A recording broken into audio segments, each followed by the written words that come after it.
Custom Creator here. Welcome to the channel. I'm Danny Lee, OGT, and I have agreed to do this thing that I'm not comfortable with. My friend over there, partner, crime, OGT. I mean, OGL. So there's another friend here with. So, floor is yours. All right, so Danny and I are doing this thing where we sort of give each other songs to react to. I've been working my way through the Tool discography, having a hell of a time doing that. It's been quite fascinating. I've just been throwing random stuff at Danny so far. So, in keeping with this trend, I am going to have him react to a band you haven't seen on the channel before, but we recently did a reaction to Dio. So we're going to jump forward maybe 10 years as far as metal evolution goes. And we're going to react to Nevermore with a song called And the Maiden Spoke. Hey, This is from Nevermore's last. I'm sorry? Nevermore? Evermore. Nevermore, yeah. But this is from their last album called The Obsidian Conspiracy. Nevermore, I think, was formed in 1991. They were originally a band called Sanctuary. They played. It's kind of like a heavier sounding Queensryche-ish type sound, sort of technical heavy metal with a bit of progressive touch. They realized that the musical tides were shifting, so they created a new band to sort of have a different sound for the new decade, and thus Nevermore was born. They've created, I think, 4 or 5 really solid albums. I think they're a criminally underrated band. Jeff Loomis is a fantastic guitar player. Warl Dane is one of my favorite singers. Um, I think the band deserves a lot more credit. I think their lyrics are very thought-provoking, as well as being very emotionally expressive. But this song actually is about a poltergeist. It is about time Warl Dane and some friends spent the night at a haunted house, and apparently, in his sleep, he either dreamt or heard some female voices whispering to him, making some noise downstairs. There's all kinds of crazy happenings. So, hey, I've had female voices whisper to me in dreams. And you literally said this guy's name is Loomis, and we're doing a haunted house. So, is this Dr. Loomis? That actually does. I didn't even think of that. Wow. Okay. Hey, I like poltergeist. Guys, so, yeah. Halloween's approaching. Pull out the original or pull out the Rob Zombie version. They're both good in their own way. So, we are about to go with Nevermore and the Maiden Spoke. Let's see what kind of haunted experience Warl had in that house. The Mega Maiden, ready, or the Maiden of Death, or the Iron Death Maiden. Here's not the Iron Megadeth. Yeah, Mega Maiden, or yeah. I can't help it. I always call Iron Maiden Megadeth. I don't mean to. Yeah, sometimes it's just something that happens. We'll try to cure him at some point. Ready? Nevermore, and the Maiden Spoke.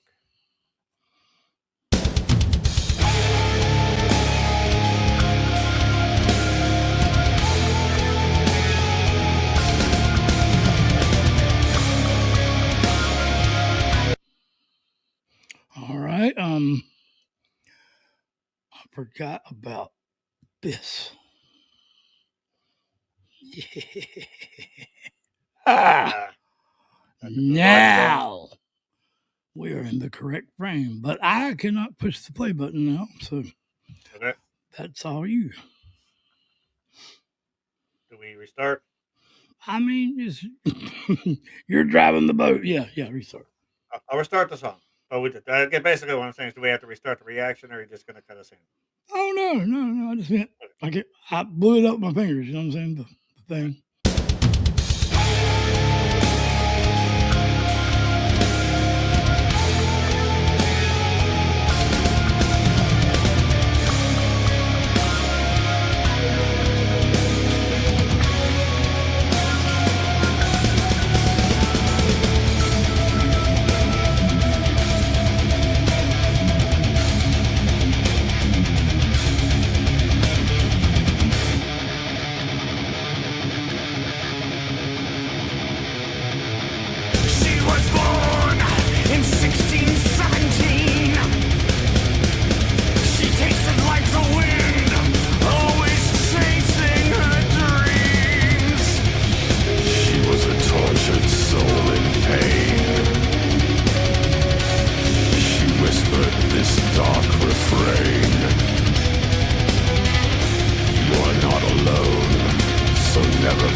downstairs and runs away. Sometimes she makes herself known to those unawake. And the maiden spoke in stuttered strains, as if her soul was dead. Damn it! Don't work. Pause it. Yes, we're gonna wait till the end of the first chorus. I'm trying to. Well, I don't have lyrics, so I don't need them though. I wanted it to be 16, 17. She was born, and tortured soul or something. Do you have the lyrics? Can you read them, or do you know them? She was born in 1617. She tasted like the wind, always chasing her dreams. She was a tortured soul in pain. She whispered her dark refrain. You're not alone, so don't be afraid. We are the cold and lonely. You are the blue insane. Sometimes she moves the chairs downstairs and runs away. Sometimes she makes herself known to those unawake. Yeah, I got flashes of the others with Nicole Kidman, that movie. I remember that, yeah. I know it's not Poltergeist. They're actually the ghosts, but they don't know it. And 16, 17, that's right around the time of the witch trials. I have no idea. Makes sense, yeah. Well, where's this band from? Are they American? Are they an American band? They're American. Okay. They're from Seattle, actually. Wow. Okay. So I guess that's the Seattle Tower and fucking 8532. These poltergeist girls with French kissing or something. I've never seen a poltergeist, so that's awesome imagery though. Mm-hmm. And I love the way the letters are. The E is turned backwards to look like, I don't know, maybe it looks like Transformer type. Oh yeah, I never actually even thought of that. Yeah, I think the first band to do that was Korn, backwards K. And there was a part there where like another electric guitar that hadn't been there the whole time was like done a run, but it was quick. It was like a sticky, as Elizabeth was like, shut the fuck up. Yeah. Sorry. That was a Paul when he turned it off. Yeah, so yeah, man. And that riff was nasty. It got darker than it already was, and their skin looks like Jason Voorhees. That's cool. It's like how the song, I like how it builds. It has like those sort of spacey synths in the beginning, and the drums almost relaxed. And then the chugga chugga comes in, and the drum beat picks up. Then all of a sudden, that super heavy guitar riff comes in, and he starts bashing the shit out of the drums. And then Whirl comes in, and he sounds like it's bordering on a harsh vocal, but it's still got some pitch. And then like you hear like things like vibrato and whatnot enter. Then he goes into that spoken narration. I think he's naturally a baritone, so his speaking voice is fairly deep. And even like the high pitched vocal in the background, just sort of singing this ghostly melody, that's him as well. And then on the chorus, he just kind of opens up into his fundamental sound, which there's a lot of warmth to it. So it's a lot of emotion sort of in that first minute and a half. Just you sort of have the unease, you have the sort of the tragedy and the sorrow, and then you have sort of like I guess maybe almost a sympathetic voice in the chorus there. But then when he said nothing, he drops down into almost like that whispered, harsh vocal. All right, I was not able to take all that in, so, but not that fast. But yeah, I did get the clean vocal, and then I can't do it. I mean, I can, but it's not natural at all. I got a fucking holy throat. But yeah, we'll start over one more time, please, sir. Oh yeah, I could listen to the song for hours.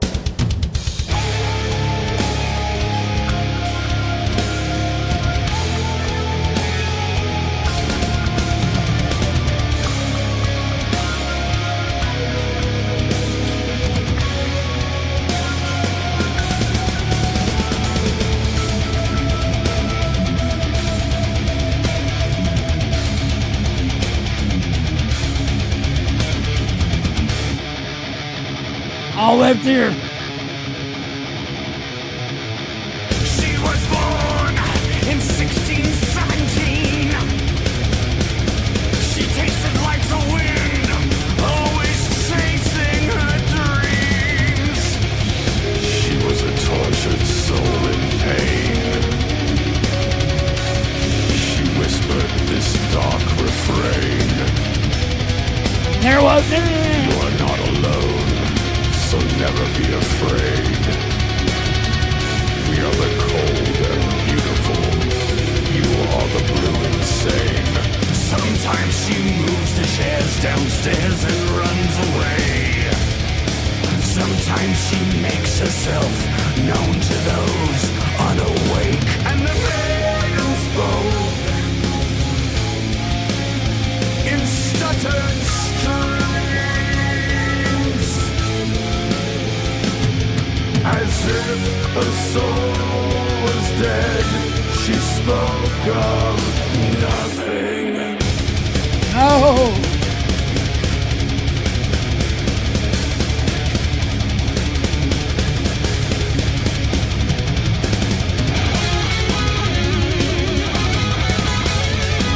There's the 80s guitar.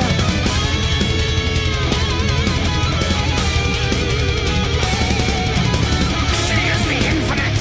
She is the deranged.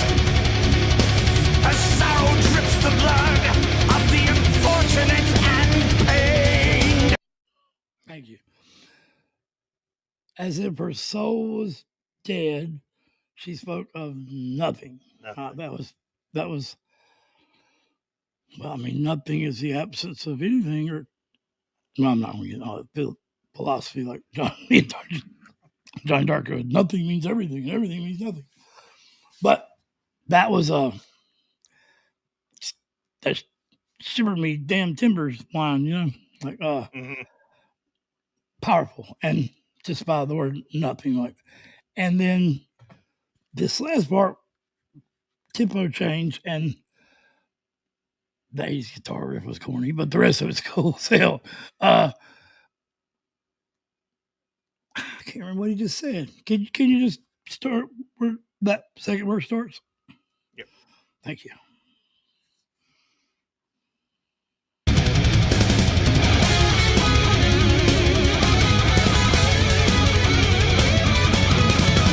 It ain't bad.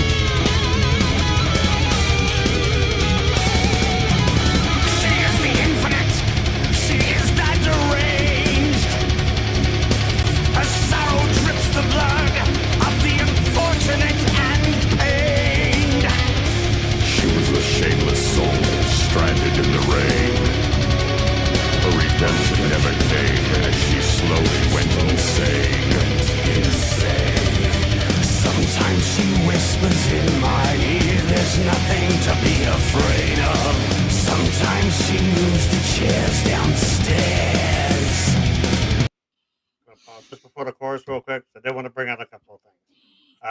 The 80s guitar bit that you mentioned, I'm glad you brought that up because that to me just reeked of Iron Maiden. That's classic Maiden right there. I thought it was a nice little contrast before the second verse came in. I always loved Laurel's entrance in that verse. Like he sounds like he's singing through clenched teeth. Just again, a lot of tension, a lot of anger in his tone. Um, Again, just the guitar runs underneath it are super cool. So twice already in the song, he's mentioned "Don't be afraid," and every time he said it, he's used the creepiest voice possible. So I always Yeah, thought I haven't heard that yet. was I mean, I yeah, didn't. like in the first bit, it was like when he spoke it, he said, "You're not alone, so don't be afraid." And then in this one, sometimes he whispers in my ear, "There's nothing to be afraid of." Yeah, but he's always using like a very dark vocal sound. I always thought Laurel's voice was perfect for conveying those sorts of things. Uh, Usually, it's more inward looking. It's more anguish or anger, which is actually outwardly projected. But yeah, I Right, like sort of how he's bringing those emotional colors to this ghost story essentially. right. I'm trying to remember all the words I heard, and now you're Sorry about giving that. I mean, me I can. more words. Hold on. Infinite. She is the infinite. She is the deranged. Yeah, the deranged. So, I mean, is this like did this chick die in an insane asylum or a sanitarium? Maybe that's what I'm getting. Like her soul wasn't free, and she slowly went insane. Basically, died in vain. And I don't know what it said, but that's basically what I'm getting from it. And or maybe was locked up in the witch trials and went insane because. And the blood of the, what does it say in the blood of the? Her sound drips the blood of the unfortunate and pained. The ones killed in the witch trial. I mean, I could be wrong, but no, but it lines up. Yeah, it's great. It's good. And Nevermore makes sense. Like no more. Insanity from the fucking systems that tell everybody what we are, what we did, and what we should do, and how we're going to die, and where we're going to live, and I suppose we explore any more of Nevermore's discography. They are not fans of those institutions either.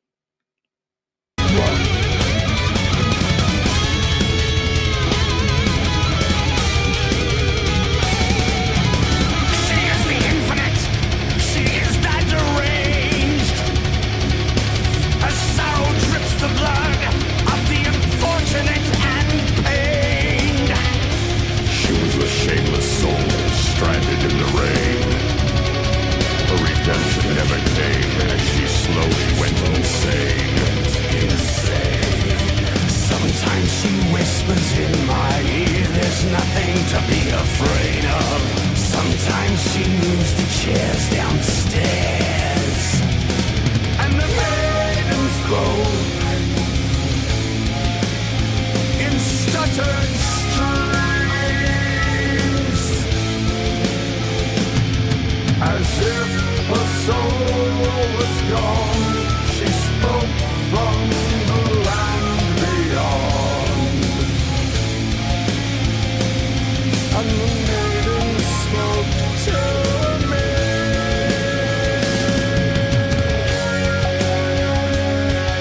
Nice rock. Oh!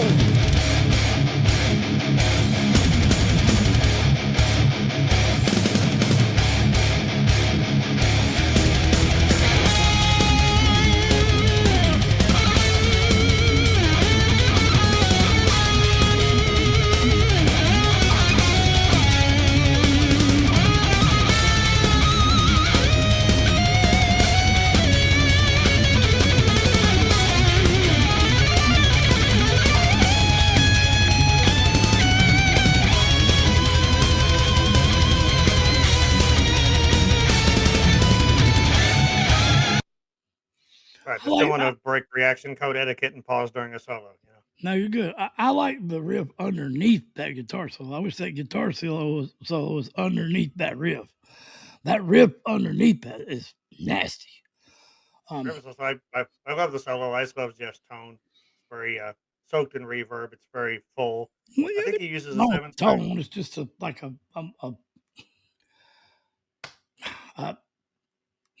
it doesn't fit that riff. I don't think. I think that's such a dark, deep roar. I mean, I like contrast, but not necessarily in everything. And like back that up a little bit and listen to the riff underneath it. All right.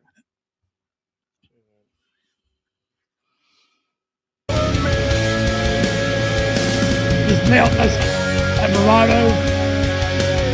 Yeah, love that.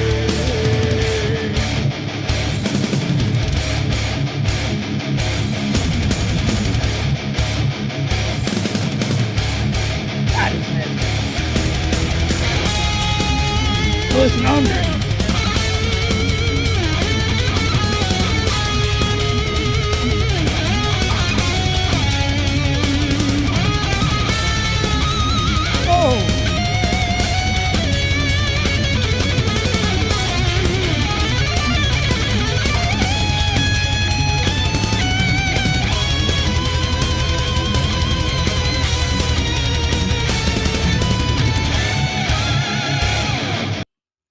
a badass riff. Well, the solo's played too, though.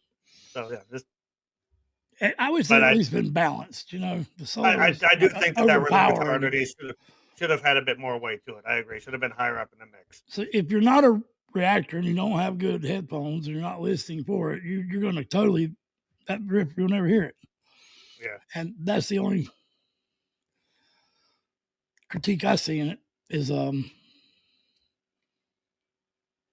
like, why not play that guitar solo during the, I don't know, it's almost just badass to have that like melodic guitar solo. I think that's too high. It's played too high on the neck.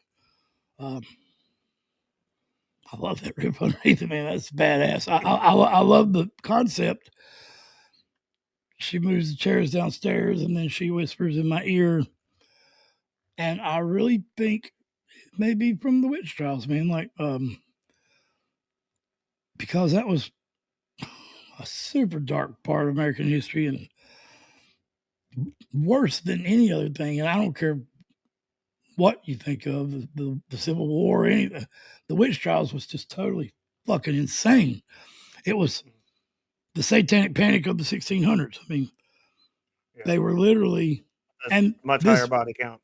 This is not my. This has been documented as history that it came down to the churches trying to convince the people that they were the ones that could cleanse the demons, and it was almost like actively trying to find someone to persecute and torture them in a worse way than the other institution, we'll call it, to prove to the people that they're the savior and will save them from the bad, the evil, and isn't Iron Maiden in itself a chained woman? An Iron Maiden is actually, the name comes from a medieval torture device. But like isn't it? Coffin. I thought a maiden was a woman. Normally it is, but I didn't. Like a shackled woman in iron chains is what I pictured. Yeah, I've never heard that. The term Iron Maiden I've never heard used to describe that. I said the name of a medieval torture device. I don't know why they called it the Iron Maiden, but it was like almost like a sarcophagus that you would put someone in and shut the door and they would be impaled on spikes. Right. Well, I mean, this song doesn't say Iron Maiden, so it. Yeah. And the maiden, so I picture a maiden in shackles or whatever. That's what I mentioned, like you mentioned about the Inquisition. The thing about that was, of course, anyone who behaved in a way that was considered socially uncouth or whatnot, it's like, oh, wait, maybe that person is a witch. So when then people see what happens to witches, there's going to be a lot less people going to be defying the institutions when stuff like that happens. So it's not just moral arrogance; it's authoritarianism as well. Yeah, it was a horrible part of American history. And if any of you follow the channel, you know that we advocate mental health here, and the most, not the most sad, but one of the most painfully spoken things about that was it was mental health in a lot of cases, which was making them think they were possessed, not the mental health, the accusee. And there's a famous documented case that the what started the witch trials was this trying to exorcise these demons out of this girl. But come to find out, she's just schizophrenic and was hearing voices, but it was mental health. It wasn't the fucking devil. The devils who killed her. And again, I realized we didn't have medical science back then in psychiatry, but I definitely think we could have done better than imprisonment, torture, and execution. Well, in the 1500s, we had Nostradamus who was trying to base medical views and get cadavers and do medical science, and even has those drawings that we found now that he had to mirror right and all that. So there were people trying to figure out medicine and medical, but the institutions wouldn't allow that. So, yep. That was Nostradamus, right? That that was cutting open the brains and Nostradamus was at Da Vinci. I know Da Vinci had a lot of crazy Da Vinci. designs. So Like the one with the Da Vinci, Da Vinci. yes, Da Vinci's what I'm talking. Yeah. He was sneaking cadavers and Yeah. cutting them open, and he has all kinds of diagrams and stuff of the human body and brain. And Alex Gray speaks of this when on the lot of Ross album, because it's the it's body and the like every page is a different circulatory system, and it just breaks down the inside of the body. Right. Alex Gray had a psychedelic trip and come up with the idea for that. So yeah, okay, well I'm good. But no, it actually was interesting because I know Nevermore and War in particular do have songs that sort of hint at some of the things you've talked about. They have a song called "Seed Awakening." Um, "We Disintegrate" has. I said we may have a few more Nevermore songs on the channel. It's just because I think you'll find them fascinating. Yeah, But one more thing, real quick, before we jump back in, is this: you mentioned his sustained note towards the end there. I always thought that was really beautiful. It had a lot of longing in it. Worrell actually did study opera, so he's been schooled. I He was just going to say that sounded operatic, but I'll let yeah you give my reference. yeah no But he does he can sing that way, but he's so underrated as a singer. Not nearly enough people talk about him. He can do pretty much anything with his voice. He has a great fundamental sound. He can do growls and harsh sounds fantastic. He's got an upper register that's ridiculous. His lower register is it can be either really warm and welcoming, or it can be creepy as fuck. He can do it all. And a lot of times he's constantly shifting between sounds and that sort of thing. Yeah, yeah, like he why did does this not get the band? credit he deserves. Yeah, why did they never make the? I mean, you said 91. That's House of Chains, The Tool, and that Mhm. Rage Against the Machine. That's when all these bands come out. Yep. But I've never heard of this band. This band didn't come on the radio Yeah. that I know of. Yeah. They deserve so much Why? more Like success than they got. why? I don't know. I mean, I mean, it's a roll of the dice sometimes, but it certainly wasn't because of a lack of talent or vision. All I right. mean, okay. Well, I was gonna say this sounds way ahead of its time. That don't mean this song was 91. Oh, This no, no. song, Yeah. This okay, yeah. song, Well, I yeah. just confused myself. Yeah, The song was, I think, 2008. yeah. I was gonna say the instrumentation of this was like fucking amazing. But that was But 91. they've always been really evolved with this, even from their Yeah. initial album. But alrighty, let's continue. Sometimes she whispers in my ear, there's nothing to be afraid of. Sometimes she moves the chairs downstairs, and the maiden spoke inside my shattered dreams, as if a soul was gone. She spoke of the land beyond. She was just another system slave. Just another system slave. Yeah. Being led to the grave.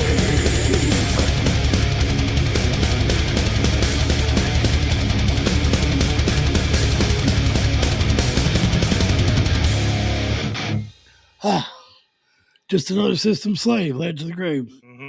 I would Sent to the grave. Yep. I would bet that $2 in my wallet is about the witch trials. Mm-hmm. That actually never thought of that. It was clearly about someone who'd led a very, tragic existence, and obviously had not been able to find release and death. But now that you mention it, yeah, it fits the witch trials perfectly. That was good. I'm interested in the band now. And they're pretty awesome. That really blows me away. That's an American band. I mean, Mm-hmm. I just It's not, the imagery, everything looks. I don't know. I don't know what American imagery is supposed to look like, but I mean, I'm sure they took some influence from some European bands, but yeah, they're a unique entity. There's power metal, there's thrash, they've done stuff that's got a psychedelic sound. They've done acoustic stuff. They've done just about everything. I did like towards the end there when he says, "The maiden spoke inside my shattered dreams." It was a subtle shift, and of course, I've been listening to him forever. but that to me was like classic Worrell because it just sounded so tormented at that point. And then towards the end, when he's going into that, uh, again, almost like a soft, harsh vocal, just a very growly whisper, it almost sounded like maybe the spirits of those that sent her to the grave were coming back to chase her. And especially when the song ends on those like explosive bursts from the guitar and the drums. Yeah, it's an awesome bit of work. Yeah, I will reference this because it's just too obvious not to. Sweat by Tool is seems like I'm slipping into a dream within a dream. It's the way you whisper that drags me under. That's very similar to what you said. There was another. Say it again. What you said about the last about the dream and it tormented in the dream, or I just said, when the way he shifted his vocal style, it is. not He said, the actual words, the lyrics. "Oh, and the maiden spoke inside my shattered dreams." Yeah. Yeah. Slipping into a dream within a dream. It's the way you whisper. You said something about the whisper. Oh, that was towards the end. That drags me under. He's using a very harsh sounding whisper that again almost borders on like a death vocal. Yeah. Especially on a grave. So I said it felt like Well, didn't it say that she whispers in my ear beginning of it? Yes. So yeah. Sometimes yeah. That's cool. I like that. Yeah, they packed a lot into 5 minutes there. Yeah, no doubt. Gonna wrap. I just want to listen to that ending bit one more.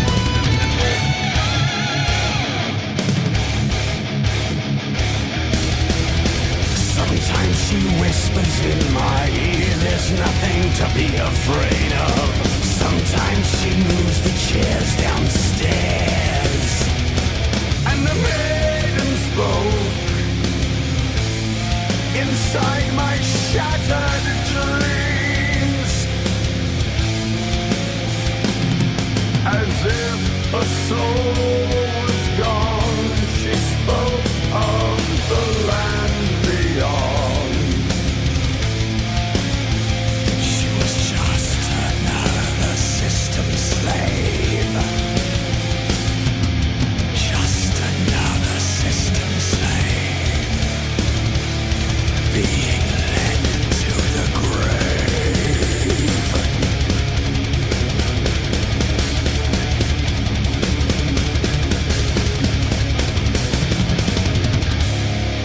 Oh, yeah. So just another system slave being led to the grave could also be tossed to nowadays. You're a slave to the system you work to, you die, and you're a system to slave to the system to the chain gang the government uses the chain gang to go out and work.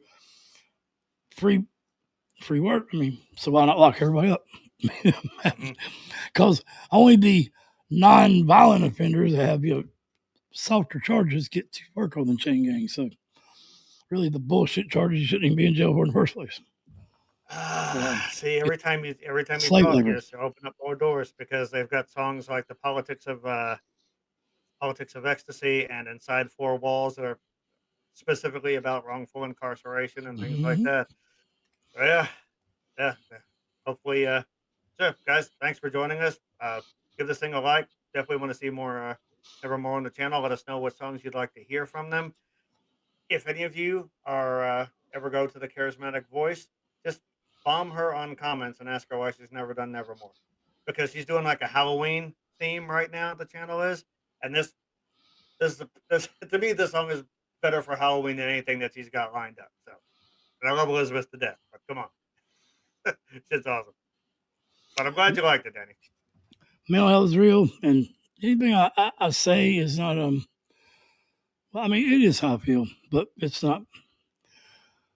It is directed at institutions, but I'm disclaimer. I'm not telling you what to believe. That is exactly why I don't like them. So you can believe what you want, and I like that it could be Evermore or Nevermore. That's pretty cool. And it's a Z if you look at it sideways. Yeah. In fact, if you turn this whole thing up, it may be a I don't know. I'm gonna check it out. I love imagery. I love symbolism.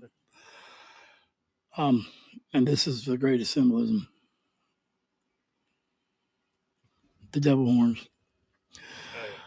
But it really just means freedom of what the hell you believe and think and say. Or it means you're trying to shoot a web if you're Spider-Man. Well, my name's Logan, so I'm Wolverine. Fair enough. Fair enough. I don't have right, claws. I got a dick. Yeah. Hey. On that note, guys, we love you. Take care of yourselves. You can take care of each other. Admire his Yeah, my tattoos there. big ranch. Yeah. Like I said, talk to us in the comments. We love talking about music. Man, hell We'll is see you real. guys next one around. Be a part of the start to destigmatize, be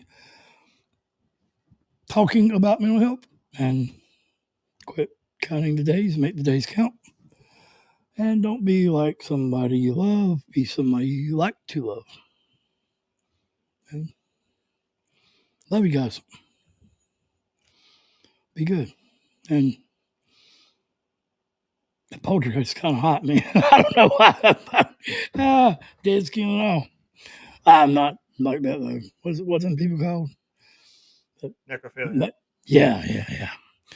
Yeah, I'm a Philly addict, but not in their never. Take the never out of it.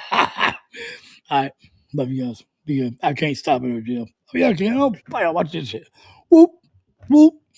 Oh hell, that's freaking cool.